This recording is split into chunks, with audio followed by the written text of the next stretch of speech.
Hello and welcome to Cat Science Club. Today's activity is titled Color Changing Flowers.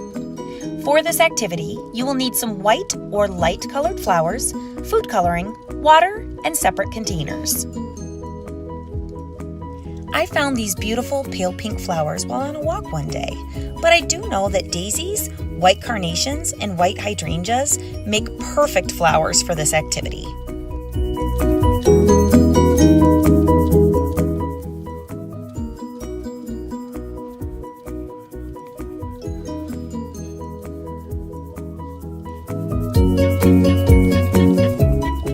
After you've added the food coloring of your choice, give your flowers a chance to take a nice long drink.